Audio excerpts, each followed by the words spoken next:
Beleza. Então, vamos retomar um pouco do seminário 5. A gente está na página 518, estamos nas últimas páginas da última lição. Então, nesse seminário em específico, depois do Lacan, o seminário anterior, ter passado um pouco com a lógica do objeto, descrever um pouco sobre frustração, privação e castração, nesse seminário aqui, ele se voltou muito para aspectos da fala. Então, como que essas três formas de falta que ele descreve, ele está muito acompanhando os textos do Freud, ele acompanha bastante alguns outros artigos sobre o corpo mesmo, o corpo físico, e mesmo ele falando de significante, aqui nesse seminário que ele formaliza exatamente sobre como que é esse laço discursivo, como que aparece a cadeia do significante, como que a gente vai pensando conceitualmente algumas coisas. Então, ele começa lá, na primeira parte, se a gente vai no sumário, as primeiras lições, da 1 a 7, o Lacan, ele está falando bastante do xiste. Aí lá na página 18 ele começa a fazer um esboço do que vai ser o seminário, ó, o grafo do desejo. Então, no caso, uma célula elementar, uma cadeia significante que é cortada por um efeito retroativo. Hoje, eu pensei na gente ler essas últimas páginas, a gente comenta elas, e aí a gente vai no anexo, mas eu não vou ler linha a linha exatamente, porque é meio chato ficar lendo uma construção. Então, eu pensei em a gente mesmo ir construindo juntos aqui o gráfico para a gente entender o que ele quer dizer, né? Como uma introdução. Então, beleza. O Lacan está ali preocupado em falar do xiste, mas não o xiste exatamente como uma piada, mas que dá esse caráter de piada, como que se forma uma piada, o que é esse efeito de humor, e aí ele vai colocar exatamente que uma piada só é uma piada após ter esse efeito de humor, e esse efeito de humor depende de outros. Então aqui ele está começando não, mas ele está dando mais ênfase para essa dimensão do outro. Um minuto aqui, chegou alguém no Meet.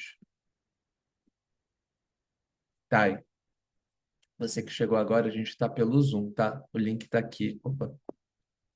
Tá, você que chegou agora, tá aqui pelo Meet, a gente está pelo Zoom, tá? O link tá aqui no chat, tá bom? Beijo. É... Pera, vai chegar agora.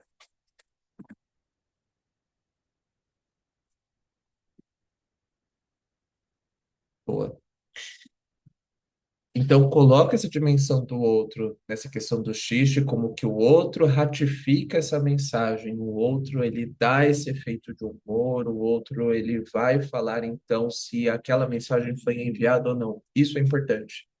Então, isso é uma conversa com Jacobson, eu e tu, emissor e receptor, e enfim, mas principalmente sobre como mesmo o emissor ele recebe a sua mensagem de maneira invertida. É, Então, recebe essa mensagem de maneira invertida e com isso tem algum efeito. Basicamente é isso que ele vai discutindo, daí ele vai para a metáfora paterna, que ele vai atualizar o Édipo a partir dessa lógica discursiva. Então, o pai ali do Édipo, desse triângulo edípico, não vai ser mais uma figura, um personagem, mas vai ser um não, vai ser um nome, vai ser uma metáfora, vai ter um efeito discursivo. É claro que isso é encarnado por alguma figura ali no texto dos pacientes, na vida das pessoas, mas ainda assim, conceitualmente, colocando a psicanálise na esteira da linguística, o pai vai se tornar então esse fator, esse conceito metafórico. Beleza?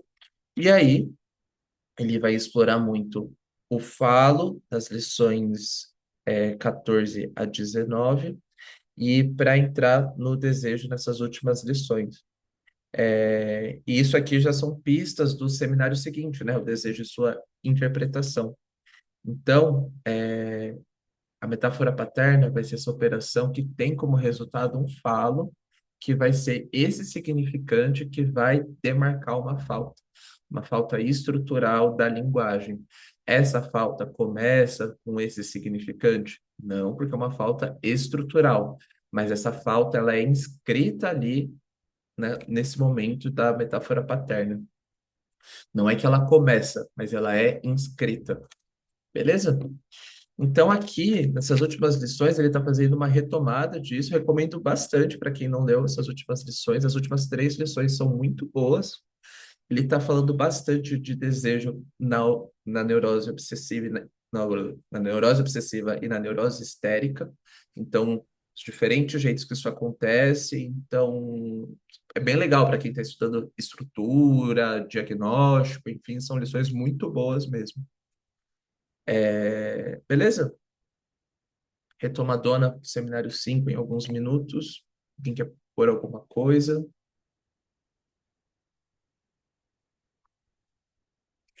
Então tá. Então vamos aí, página 518, a gente está no segundo parágrafo. O falo aparece, ainda na mesma posição, num momento ligeiramente posterior da análise, quando são considerados muitos sonhos que o fizeram ver a luz sob esse prisma. Num desses sonhos, que são os mais comuns de se observar na maioria das neuroses, a paciente percebe a si mesma como um ser fálico, vendo um de seus seios ser substituídos por um falo, ou um falo situado entre seus dois seios. Essa é uma das mais frequentes fantasias oníricas que podem ser encontradas em qualquer análise. Será que se trata, como nos é dito, de um desejo de identificação masculina com a posse do falo? O autor se lança aí especulação.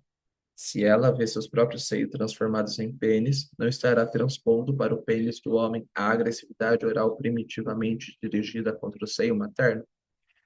Aqui ele está comentando um artigo do Maurice Bouvet, tá bom? Que ele vai comentar aqui na lição passada e nessa. Ele vai continuar. É um modo de raciocínio, mas, por outro lado, observa-se a extensão, a extrema extensão do falo sob sua forma dada. É bem sabido que sua presença pode ser polifálica.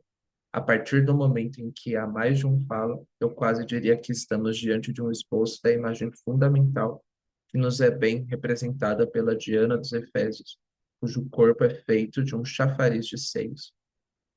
No momento em que o analista já estabeleceu a equivalência entre o sapato e o falo, um sonho segue-se imediatamente as duas. Opa, tem alguém querendo entrar.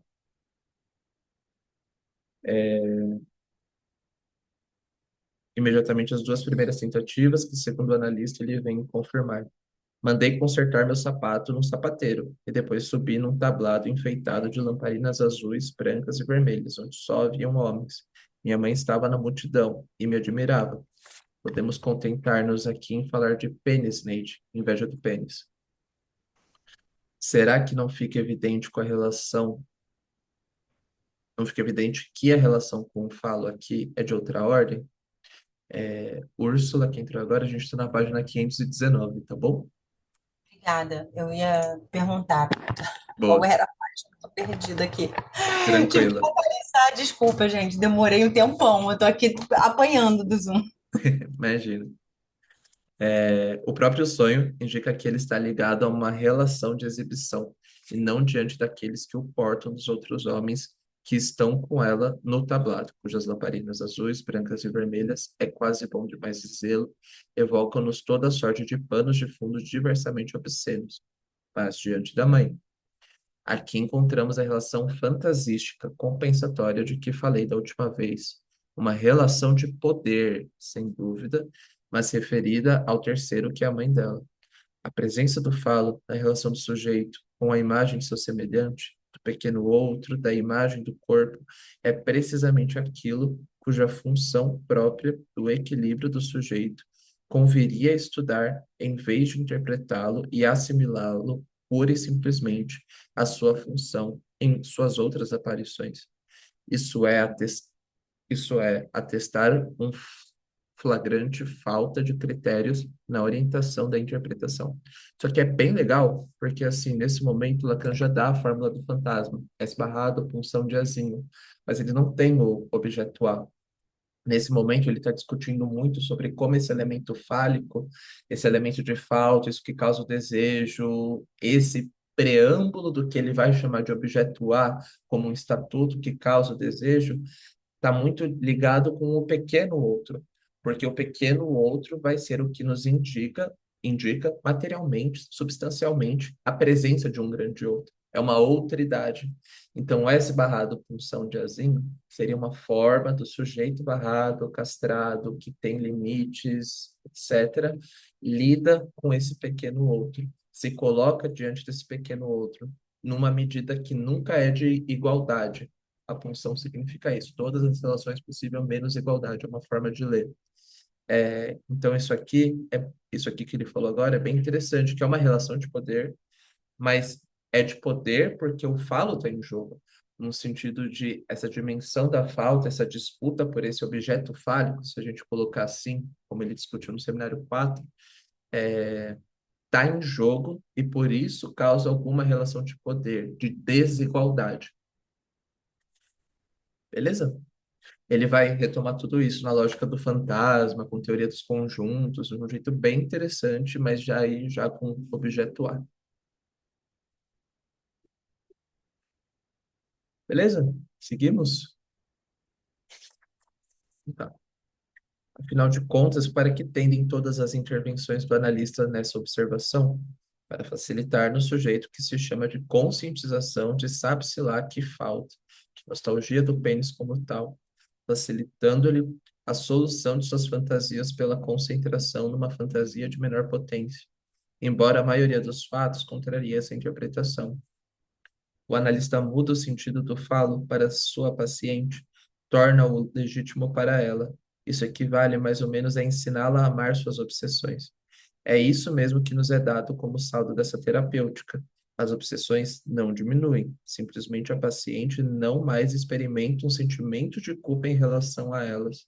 O resultado é operado por uma intervenção essencialmente centrada na trama de fantasias e na valorização delas como fantasias de rivalidade com o homem.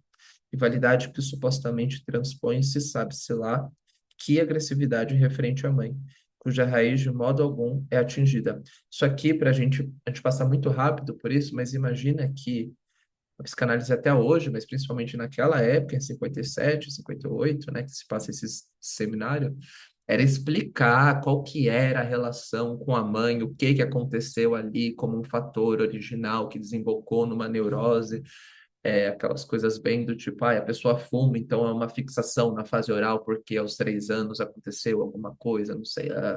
Então isso era o comum. Então percebe como que o Lacan ele vai falando, sabe-se lá que relação com a mãe, é, isso equivale a mais ou menos ensinar a amar suas obsessões. As obsessões não diminuem, mas elas simplesmente não experimentam sentimento de culpa.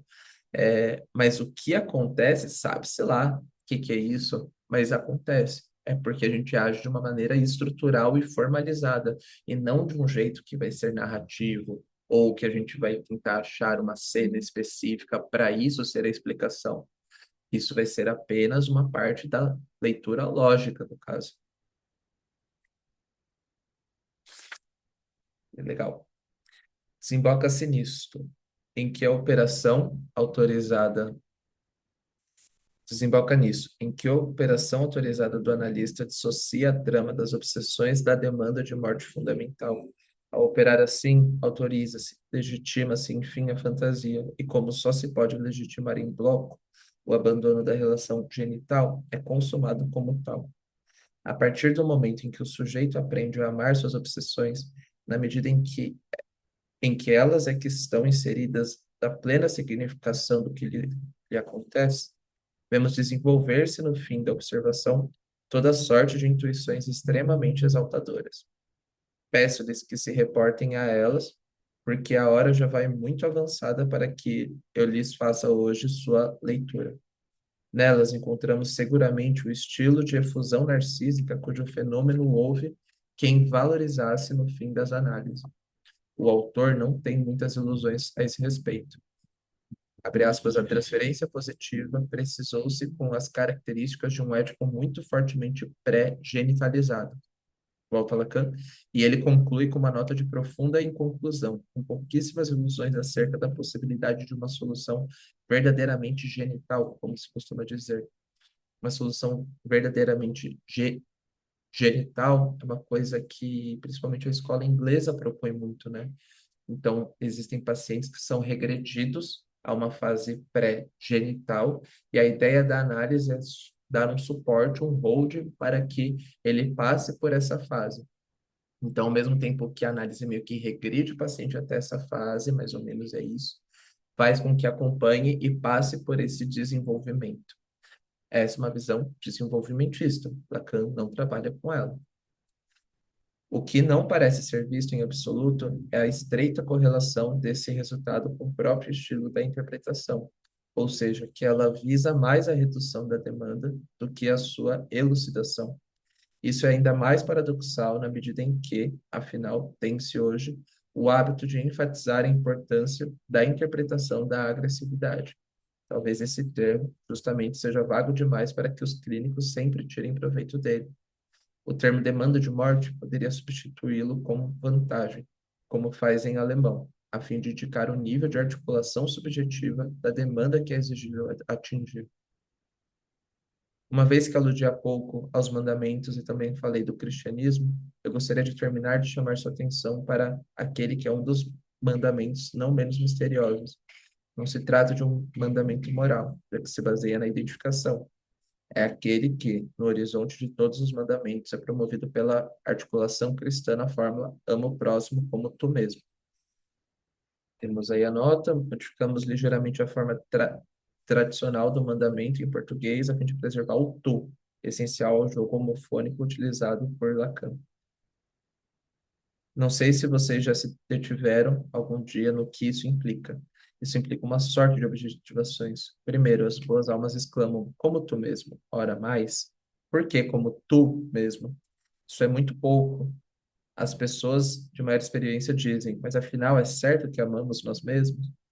A experiência prova com efeito que temos em relação a nós mesmos os sentimentos mais singulares e mais contraditórios. Além disso, esse tu mesmo pode dar a impressão, se o tomarmos numa certa perspectiva, de colocar o egoísmo no cerne do amor. Como fazer dele a medida, o módulo, o modelo do amor? Isso é que mais surpreende. Na verdade, essas objeções são inteiramente válidas e poderíamos torná-las sensíveis pela impossibilidade de responder na primeira pessoa esse tipo de interpelação. Ninguém jamais supôs que um amo meu próximo como a mim mesmo pudesse corresponder-lhe, porque nesse caso, a fraqueza da formulação do mandamento se revelaria aos olhos de todos. Se ela merece que nos detenhamos, no entanto, é por ilustrar o que há pouco denominei de horizonte da fala do mando. Se a articulamos dali, de onde ela deve partir, isto é, do lugar do outro, veremos que ela se revela uma coisa totalmente diferente, ou seja, um círculo simétrico e paralelo aos que lhe mostrei por estar subjacente à tomada da posição do outro no simples nível da primeira demanda, e que se enuncia como tu és aqueles que me mata, aí que tem em francês, que é homófono tu e tué, mata, né, e o tu são homófonos.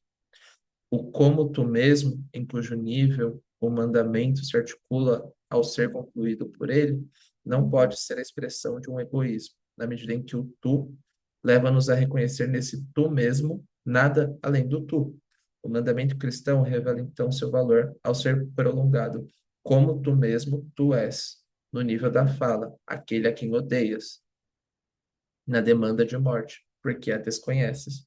É que ele vai preservar a homofonia, né? Essa é a nota. É aí que ele se une no ponto de horizonte, onde se articula o preceito de Freud, seu voeslar soit Warden, onde o eu estava, o isso há de adver.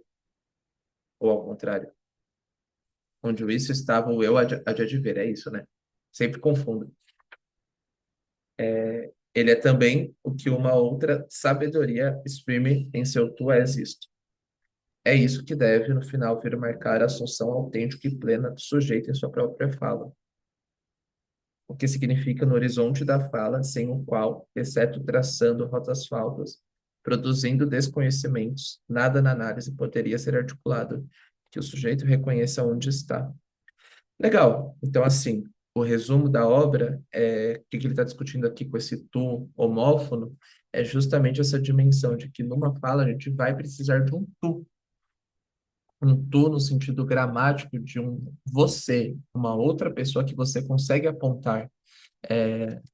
Então, no caso, a segunda voz a segunda pessoa, quer dizer, quando a gente vai pensar num pronome, é essa pessoa que é um semelhante próximo, não é ele, é tu. Não é ele, ela, é tu. Eu me dirijo a um tu, a alguém que está ali próximo, a um você. E quando ele coloca aqui, bem no finalzinho, é isso que deve, no final, vir marcar a assunção autêntica e plena do sujeito em sua própria fala, é que, mesmo sendo uma fala própria, uma fala pessoalizada, ela não é necessariamente de alguém, mas ela é justamente esse jogo entre uma outra idade, entre duas dimensões. E aqui, referência que ele está usando é a dialética hegeliana. Então, eu sou eu a partir de um outro. O eu é um outro também. Eu vou me posicionar a partir desse outro. E eu vou me constituir enquanto um eu por conta dessa diferença com o outro, ao mesmo tempo que esse outro é um fator fundamental para que eu me mantenha no meu estatuto de eu. Resumão de Hegel aí. Beleza? Comentários, dúvidas, desabafos, demandas de análise.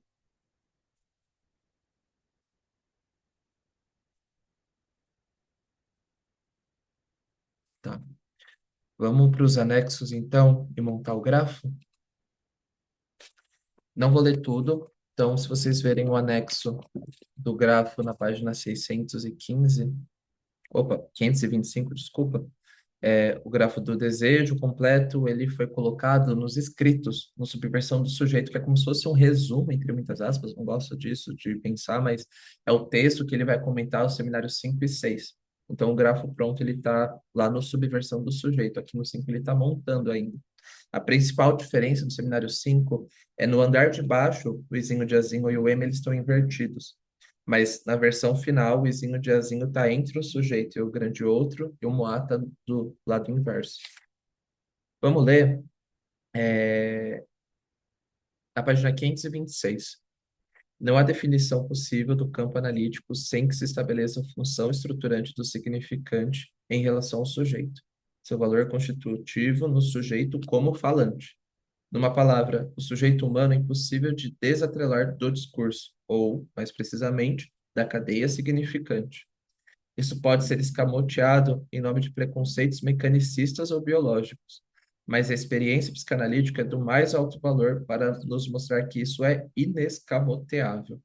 Ou seja, a biologia, a psicologia vem tentar tamponar o fato de que a discursividade é o que nos faz humano, entre muitas aspas, mas que a psicanálise é o saber que vai apontar, tipo, não, o discurso é uma coisa super importante. Com efeito, a psicanálise, ela mostra que, no nível da cadeia significante como tal, o sujeito está preso nesse outro, que é o inconsciente. Temos aí aquela máxima, o inconsciente é o discurso do grande outro e que sem a intervenção de um outro, ele não tem acesso ao inconsciente. Vou pular essa última parte. Linhas finais na 527 desse trecho. Tudo que acontece no nível da relação imaginária, aquela que liga o eu ao pequeno outro.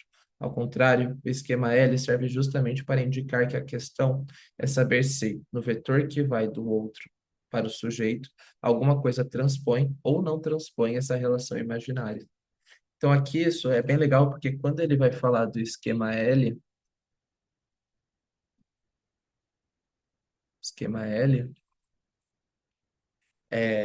ele vai falar que é para entender o que que saiu dessa relação imaginária aqui, desse eixo, que vai ser a mensagem invertida do grande outro.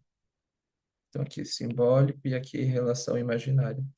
Então, o gráfico do desejo vai ser uma atualização disso para a gente entender mais conceitualmente como que acontece essa passagem de um imaginário, quais imaginários estão em jogo, daí ele vai para os ideais, e o que que a gente vai que a gente vai, não, mas o que que acontece discursivamente quando a gente passa por um fator discursivo. No segundo ponto, ele vai montar o gráfico. Aqui eu não vou ler linha a linha, mas aqui eu vou passar aqui do meu jeito. Vamos primeiro entender cadeia de significante. Então aqui a gente tem S, S', S tal, tal, tal. Aqui vai continuar. A cadeia está acontecendo de uma maneira sequencial, serial. Estruturalismo, então, vai estudar elementos em série. Temos um S1, um S2, um S3, um S4. Quem fala de um jeito disso muito legal é a Luciana Salum, no livro dela Lacan e a Estrutura do Inconsciente, alguma coisa assim. É o Datório Editora. Bem no comecinho, ela vai ter tem um item lá chamado Banquete Estruturalista, e ela entra em detalhes com isso. O que Lacan vai falar? Não nos basta falar simplesmente dessa cadeia significante como algo linear. O que a gente precisa é justamente entender que é um efeito retroativo da cadeia.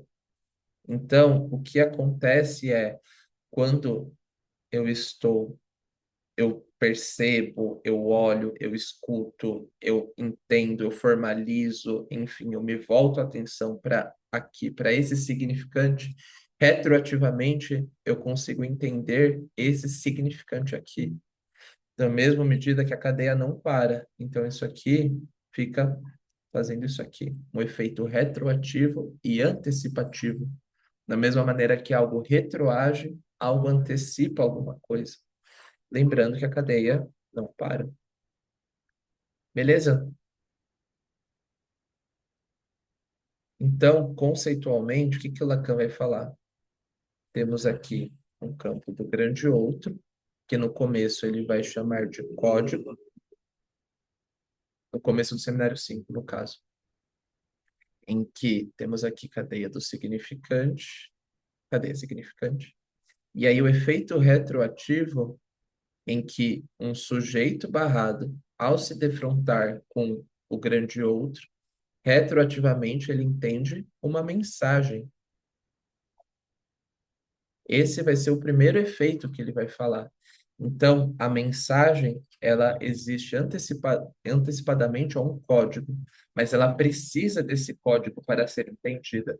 Eu posso pensar no que eu quiser, no sentimento que eu quiser, numa experiência que eu quiser, mas eu vou precisar de um código para eu conseguir exprimir isso, comunicar isso, encadear isso nos, por uma via de significante, conseguir discursar sobre isso.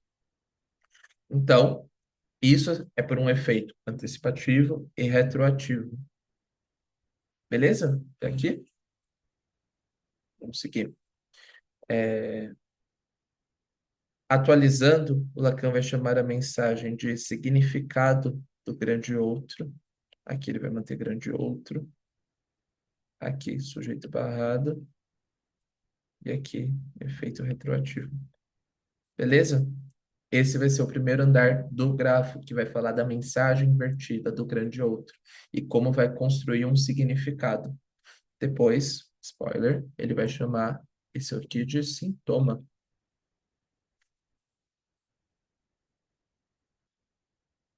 Beleza? Lembra no que a gente acabou de ler sobre a relação imaginária com o pequeno outro? Então, ixi, será que vai acabar o tempo daqui? Se acabar o tempo, a gente vai fazer uma outra reunião.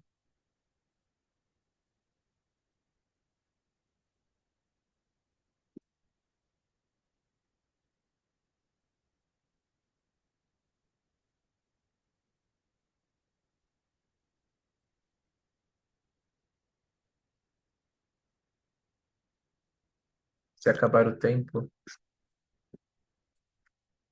nossa, Jesus amado, como que volta?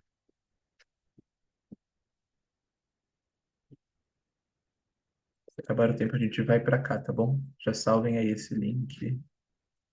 Vou mandar no outro.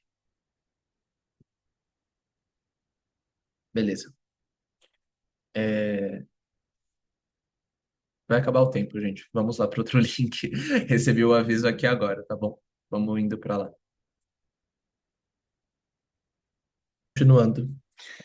Lembrando que nesse momento ele falou, tá, mas então eu preciso de um outrinho encarnado aí. Eu vou precisar entender como que está em jogo esse pequeno outro, esses outrinhos mesmos ao meu redor. Como que eu me posiciono a partir deles? O que que esse pequeno outro me coloca no meu lugar? Como que isso vai se relacionar na maneira em que eu me posiciono diante dele? E é aí que ele vai colocar os ideais descritos por Freud. Ah, eu não estou compartilhando a tela. Então, isso aqui é o que a gente tem. Então, aqui eu vou ter o ideal imaginário, o eu ideal, uma primeira cena, uma imagem única, algo que não necessariamente aconteceu, mas uma suposição de uma completude, um eu ideal em que tudo estava bem e completo com este grande outro. Então, é quase como se fosse assim: eu, sujeito barrado, que me falta alguma coisa, que sou limitado, que sou castrado, tenho uma imagem de algo que eu preciso fazer para me completar com esse grande outro.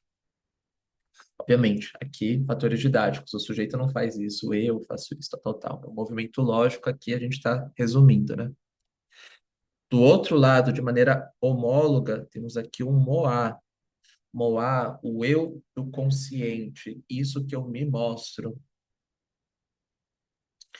como eu me coloco, como eu me posiciono, um eu no sentido um eu consciente, eu enquanto eu me entendo enquanto um eu. E aqui, como resultado disso, vai ser o ideal de eu. Ideal de eu vai ser um ideal simbólico, um ideal do duplo sentido, um ideal quase como uma lista de coisas que eu preciso fazer para alcançar isso aqui. O que o Lacan vai discutir já no grafo que ele usa é uma topologia de grafos, então a gente não pode ver isso. Isso aqui que a gente está fazendo, a gente está montando ele numa sequência didática. Mas a gente tem que entender que isso aqui está acontecendo tudo ao mesmo tempo. Não tem um valor do tipo isso que é importante para isso acontecer, mas não, as setas, elas ajudam a gente para entender os caminhos possíveis que isso acontece. De maneira retroativa, temos uma seta aqui. Então, isso aqui é como se fosse um carimbo. Está acontecendo tudo na mesma hora. Então, quando a gente está escrevendo um caso, a gente pode pensar, tá, beleza.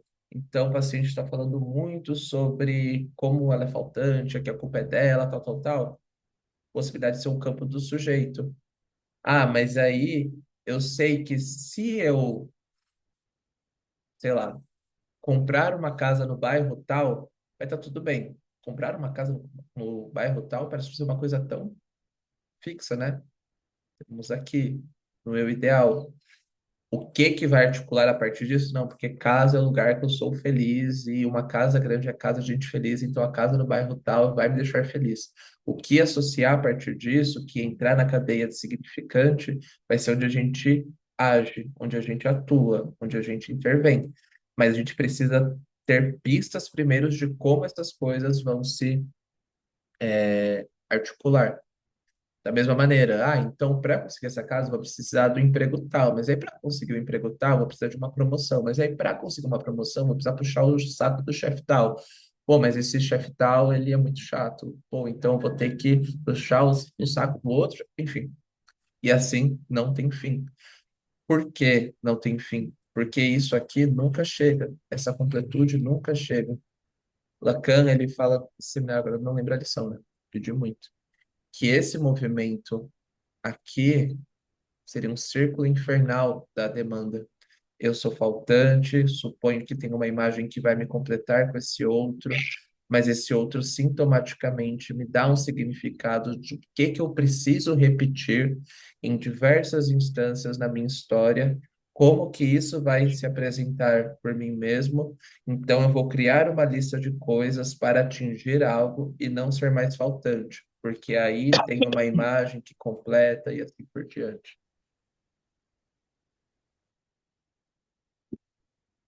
Beleza até aqui?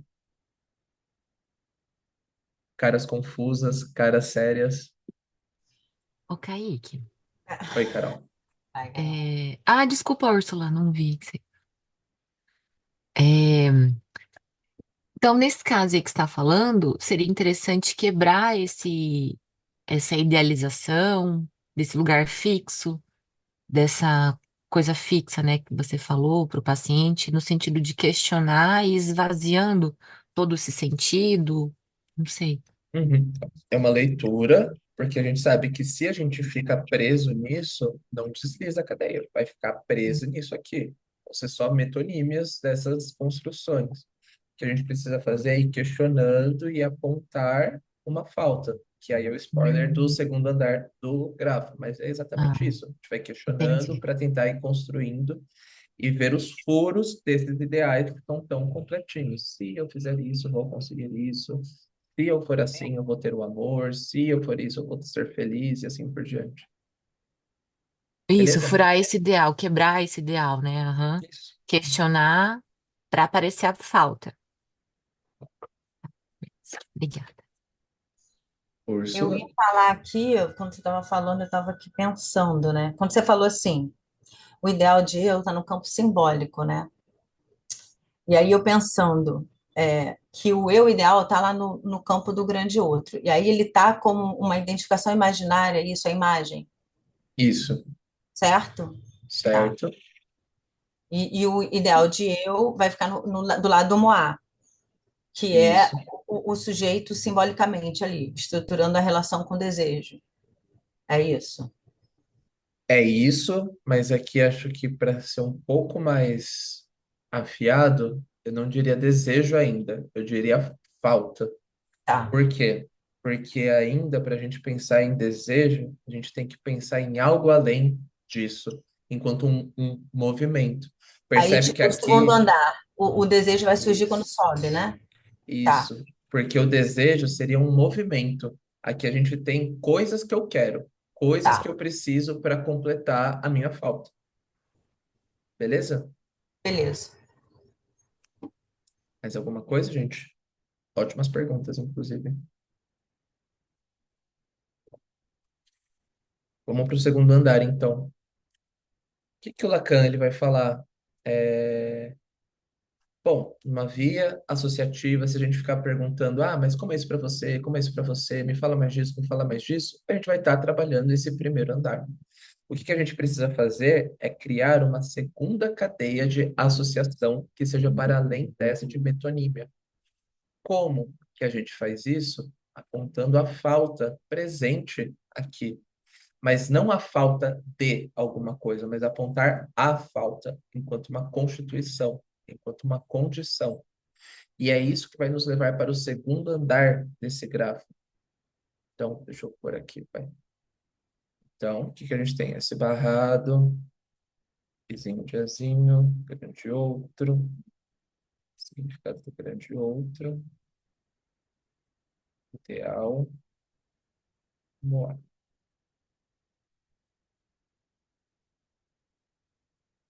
Para a gente ir para uma outra cadeia significante, mesma coisa. Significante e significante vai ter o mesmo efeito retroativo. Mas o que acontece, se ele fala desde a instância da instância da letra. Para a gente ter uma metáfora, é uma operação vertical. Precisamos de duas cadeias em que há uma substituição de uma cadeia para outra. Ele sempre vai falar, precisamos de pelo menos quatro termos para ter uma análise. Quatro termos que vão ser localizados aqui. Esse 4 não é à toa, mas é para a gente conseguir operar com isso que a gente já tem que nos é dito em análise. Deixa eu ir voltando. Beleza. Então, o que justamente vai ser colocado aqui para ir ao segundo andar desse grafo é o desenho, desejo. O desejo, a via do desejo, o vetor do desejo, ir por um caminho do desejo, é isso de apontar a falta, não a falta de alguma coisa. Que aí vai desembocar numa relação com a demanda. A gente vai entender essa falta não mais para completar alguma coisa, como aqui no segundo andar do grafo, mas algo que demanda algo desse grande outro. Então, é quase como aqui na minha relação de falta, enquanto S barrado, como eu posso demandar algo de alguém? Lembrando, temos necessidade, demanda e desejo. Necessidade, a demanda se esboça de uma necessidade, mas está sempre aquém de um desejo. A demanda consegue localizar alguma coisa, consegue falar, eu demando algo. O desejo não. O desejo é um movimento, é uma falta, é uma constituição, é uma lógica. E a necessidade é um momento mítico, porque o que o Lacan ele vai discutir é que a necessidade biológica mesmo, fome, sono, sede, enfim, a partir do momento em que a gente já consegue endereçar ela para um outrinho, caso a mãe, o pai, enfim, o cuidador, isso já passa por uma via de linguagem. Se passa por uma via de linguagem, a gente já está localizado aqui. Então é um momento mítico, e não mítico no sentido de uma mitologia, mas é um momento suposto lógico. Se eu consigo demandar isso, é porque já foi uma necessidade antes. Mas a partir do momento em que eu já estou na linguagem desde sempre, a gente nunca está nesse momento localizado exatamente. Então, o bebê, quando chora, que ele quer o leite do seio da mãe, é uma necessidade? É uma necessidade. Mas já estamos numa via da demanda. E o que o Lacan vai discutir muito isso, que a demanda é sempre uma demanda pulsional. E aí, no cenário 11, principalmente, ele vai discutir muito isso, o olhar e a voz. No sentido de o Freud escreveu uma série de pulsões no corpo ali, então, pulsão escópica, pulsão de uma série de coisas ligadas a partes do corpo. E o Lacan vai falar justamente que essa demanda, isso que eu consigo demandar para um outro, é justamente por uma via do olhar ou da voz. As pessoas me veem como falso, mas eu não sou falso. As pessoas me veem como inferior. Eu vejo as pessoas como inferiores a mim porque eu sou superior, mas eu queria ser reconhecido enquanto tal pessoa. Mas eu falo com as pessoas e não me sinto ouvido, ou me sinto muito ouvido, mas mesmo assim me sinto que sou visto como uma farsa. Frases muito comuns no dia a dia da clínica. Isso aqui a gente pode pensar mais no campo da demanda. Como que vai aparecendo esse jogo com esse outro, com essa falta instituída, não enquanto falta de alguma coisa, mas um movimento. Do outro lado, temos nossa amiga, nossa, não, errei, me adiantei. S de abarrado. Esse aqui acho que é um dos pontos mais importantes do gráfico do desejo, porque o significante, nossa, significante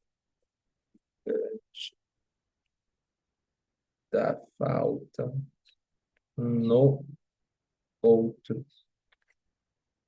Vai descrever justamente a falta nesse outro que aqui era tão completo. Então aqui ele aparece barrado, aqui ele aparece completo. No primeiro andar, supostamente há uma completude.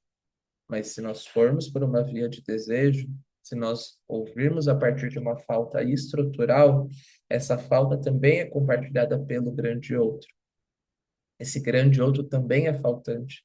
Esse grande outro também falta alguma coisa nele. E que bom que falta, porque aqui é nesses termos aqui que faz isso aqui, que o Lacan coloca que é como se fosse um ponto de interrogação. É aqui que aparece o que foi. Essa frase em italiano, italiano, acho que é italiano, que é basicamente o que você quer de mim. Mas percebe que se supostamente esse outro quer alguma coisa, ele não tem essa coisa, ele é faltante. O movimento do desejo, enquanto uma falta estrutural, vai admitir essa falta compartilhada tanto pelo sujeito quanto pelo outro. E isso vai dar pistas desse posicionamento do sujeito em relação a esse outro, de como se colocar diante dessa falta desse outro. O que você quer de mim para que eu possa dar, para que eu possa suprir, para que eu possa te criticar, para que eu possa. Não, não, não. O que você quer de mim para que eu seja alguma coisa? O que vai ele nos ajuda a entender isso essa pergunta que a gente faz, essa outridade, para que a gente consiga, então, nos posicionar, estou aqui falando de sujeito, enfim, tem um asterisco gigante nisso, mas para entender isso aqui fica mais fácil dessa forma. Beleza?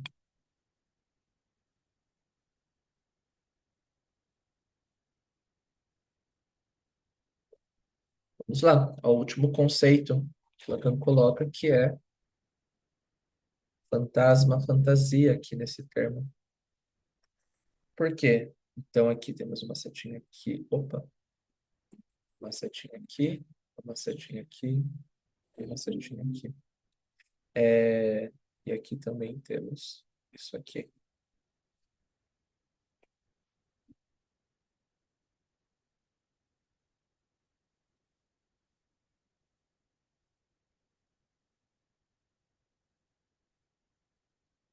A fantasia vai falar, nesse momento aqui no cenário 5, como a gente viu, não temos o conceito de objeto A estruturado. Esse azinho é o pequeno outro. Como eu, enquanto um sujeito barrado, me relaciono de todas as formas possíveis, sem ser igualdade, com esse pequeno outro. Como que eu me posiciono a partir desse outrinho, depois de entender que o grande outro é barrado e que eu posso demandar alguma coisa. O grafo do desejo, ele não traz uma grande solução para o que fazer. Eu acho que essa pergunta de ouro da psicanálise, mas como que eu vejo isso? Mas o que que eu faço com isso? O grafo do desejo, ele é como se fosse um mapa. O que que está acontecendo no caso? Um carimbo do que está acontecendo ali nesse caso. Está tudo acontecendo ao mesmo tempo. Mas o que que ajuda a gente é que ele está separando algumas coisas das outras para a gente pensar. Um exemplo, sei lá, pô, a gente falou um pouco dos ideais, então pensei nos ideais, ok, tô tentando barrar eles, mas ok, a partir disso, como que o paciente ali está falando sobre demandar algo a alguém? É de um jeito, não, eu não peço nada a ninguém, porque não quero ser um estorvo, porque eu não quero ser inferior, porque eu não quero depender das pessoas. Ou não, eu me sinto muito dependente das pessoas, porque eu quero que essas pessoas me ouçam, quero ser visto como uma pessoa boa que está ajudando as pessoas por ouvir ela, sei lá, sabe, sei lá o que que a pessoa vai falar. Pô, então, esses outros estão muito totais. Então, assim, já entendi muito bem a demanda, já entendi os ideais, mas ainda assim, parece que todo mundo, no discurso desse paciente, pode tudo, acontece tudo, e esse paciente não pode nada. Então, preciso investigar mais isso aqui. Mas espera, eu sei, teoricamente, que o grande outro é barrado estruturalmente. Eu entendo que essa falta é compartilhada, mas como aparece discursivamente? E aí eu investigo mais isso nos casos. E assim por diante. Então, o grafo do desejo, eu acho que é um bom guia de como a gente vai direcionando os estudos. O Lacan ele vai atualizar o ensino dele ao longo das décadas, né? Só que o grafo, assim, esse é o grafo final, ele não muda necessariamente o grafo, ele sempre vai fazendo alusão ao grafo. Lá no seminário 20, enfim, ele vai fazer outras construções. Então, ele vai chegar na teoria dos quatro discursos, mas antes disso, ele vai passar por uma série de esquemas. E aqui eu acho, fazendo um parênteses, eu acho legal e importante fazer um estudo mesmo de topologia dos grafos. Então, quando a gente vê a topologia enquanto área da matemática, a gente vai muito para topologia de superfícies, superfícies, o toro, a garrafa de Klein, banda de Möbius, mas temos a topologia de grafos também, que é importantíssima, que vai falar dos vetores. E aí, quem quiser ver, temos aí as pontes de. Posso escrever errado, tá? Porque é um nome em alemão. Acho que é Königsberg, alguma coisa assim. É um exemplo clássico de topologia, porque a gente vai entendendo basicamente como a gente vai de um ponto para outro A gente precisa passar. Eu não posso simplesmente fazer isso aqui. Não posso fazer isso. Eu tenho esse caminho que passa pelo grande outro e que aí depois eu entendo a falta dele. Ou eu tenho o caminho de que preciso entender o sintoma, mas aí eu vou para o grande outro para ir entender aqui. Ou ainda, eu vou do grande outro para a demanda, pela via do desejo, para chegar aqui. Eu tenho esses caminhos, mas são caminhos possíveis. Eu preciso passar por uma sequência específica para chegar de um ponto a outro. Eu não posso simplesmente fazer o que eu quiser e dar na telha, mas eu preciso pensar sequencialmente, serialmente, um conceito articulado com uma série de outros. E aqui é o que é difícil no ensino de Lacan, né? A gente vai falar de desejo, a gente vai falar de falta, a gente vai falar de fala, a gente vai falar de significante, a gente vai falar de S barrado. E aí, quando a gente vai vendo, conceito vai falar de outro conceito, mas a gente não consegue conceituar exatamente uma coisa específica. A gente vai precisar de um outro aparato, e é isso que é difícil. Mas, ao mesmo tempo, é isso que é fascinante, porque estruturalismo é isso, não são os elementos em si, são as relações que os elementos vão construindo entre si. Dúvidas, questões, apontamentos? Deixa eu voltar aqui. Será que daí nisso que você falou, daria para pensar que um significante sozinho não significa nada? É isso aí. A gente precisa de elementos em série. Para encadear e fazer a cadeia? Uhum. Perfeito, é isso mesmo.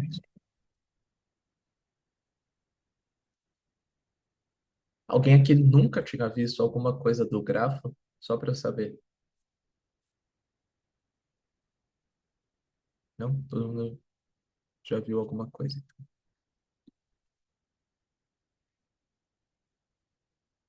Tirar de compartilhamento, eu consigo ver vocês.